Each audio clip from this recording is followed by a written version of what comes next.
hello to everyone. In this video, I'm going to discuss about the data types in Java. Okay, data types in Java. Data types are of two types mainly. Those are built-in data types or primitive or intrinsic data types. These are the other names for built-in data types. Built-in data types are what already they are created while developing the Java programming language. Okay, and derived data types are nothing but using these built-in and are by user.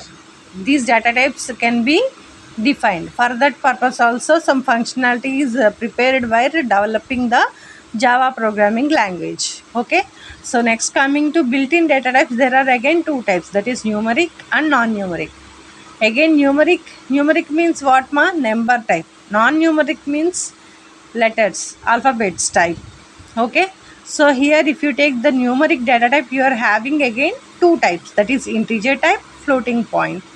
Coming to non-numeric, character and boolean. So first let us see the numeric.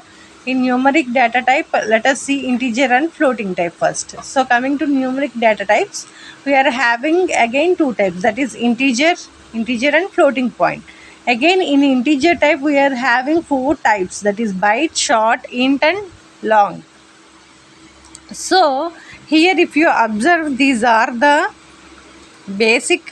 This first one, actually this is the first one, which is the basic small unit of the integer type. Means it it specify is it what we say, it allocates for the given value or a constant for this variable, this type of variable, only 1 byte it takes. Okay, for short 2, for int 4 bytes, and for long 8 bytes. These are the specific keywords, so that you can give the values of that type.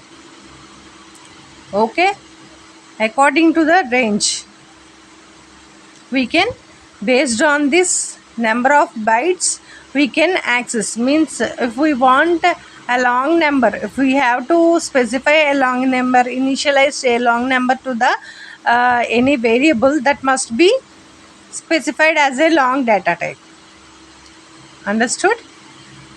Based on the space they took, on that we can use the keywords, this integer type data types. Next coming to floating point. And one more thing here, whenever we have to remember one thing is, here long is having highest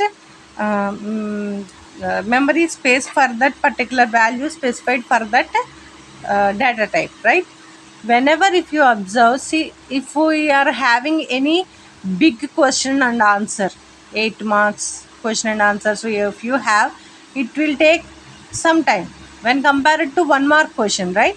In the same way here also, if you take the lower byte values, it will take less space and even less time for the during the processing, right?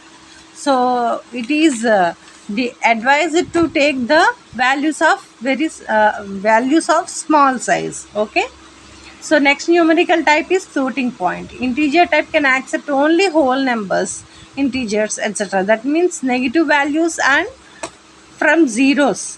Like example I'll give for integer type, int x equals to minus 57 you can give, and int y equals to 0 you can give, but int z equals to 7.3 you can't give. Decimal places, integer type won't take decimal places, decimal numbers. So for this specific usual use, for this specific use, this floating point data type is given for us. So given in this floating point also you are having two types, one is float and the other one is double. In this float type of variable you can give only one decimal place, right? And for the double it will have two decimal places only, that is the difference. Okay, and the specific keywords for them are: for integer it is int, floating point float, double point double. Okay, next coming to non-numeric variables, data types.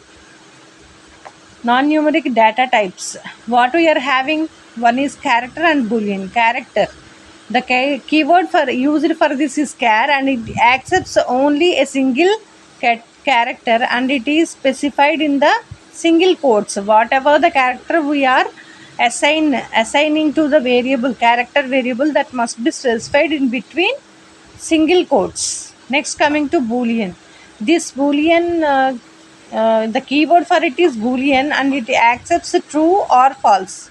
So by seeing this, you can say where we can use this boolean data type. Whenever we got any condition, there we can use this boolean type of data. Okay, and one more thing, by this what we can say, these data types gives information that which type of constants can be assigned or initialized to that specific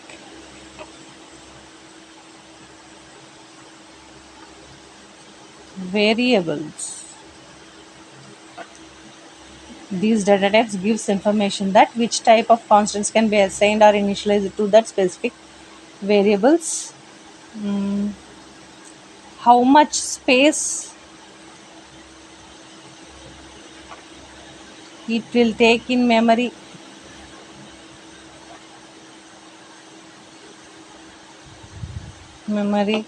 etc. This all information can be understood by the data types specifying for the variables. Okay, this is about the data types in Java. And what we say, derived data types, in the next video, in the next videos we can discuss about them. Okay, if you have any doubts, please say that in the comment section.